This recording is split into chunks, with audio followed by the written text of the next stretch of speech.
High-speed rail is coming to California. You're looking at animation of the high-speed trains along the Caltrain corridor near San Francisco. For some, the new high-speed rail plan comes as a major blow. The rail authority has decided not to run the tracks underground as many communities had wanted. As Crown 4's Kate Thompson reports, the train will now be elevated or street level. City Councilman Charles Marsala says either way, building up and elevating the train or building out and adding additional tracks, it's a lose-lose for Atherton. We walk down approximately a half a mile, you'd be where our park is, our Little League field. If you go this way, you have our town hall and our library.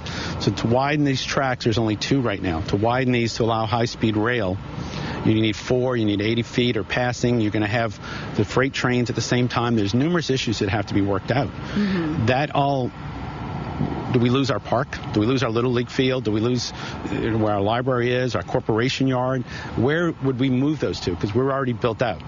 The high-speed rail will run behind many people's homes, and there are concerns about property values dropping, with the train passing through as many as 150 times a day.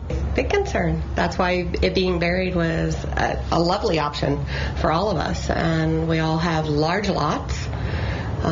We do a lot of outside entertaining. So for a lot of us, that's a huge concern. Reporting from Atherton, Kate Thompson, Crown 4 News. Crown 4's Jonathan Bloom gives us a closer idea of where that high-speed rail line will go. Jonathan. Yeah, Pam, this is the general path of the high-speed rail line, and it follows pretty much right along the Caltrain track, starting in San Francisco, making its way down to San Jose, and of course then beyond. As we go in closer on our Google Earth map, you can see how the track design was partitioned out. The areas in green are areas that were initially conceived as potentially underground areas. The areas in red are the areas that were always conceived of as raised trackways. These yellow areas are running at grade. So you can see the high-speed rail is supposed to go through an underground tunnel going through San Francisco. It runs at street level going through South San Francisco, and then it gets raised as it goes toward Millbrae, where the San Francisco airport is. Then after that, it was supposed to go underground through much of the peninsula and above ground through parts of it, like Redwood City.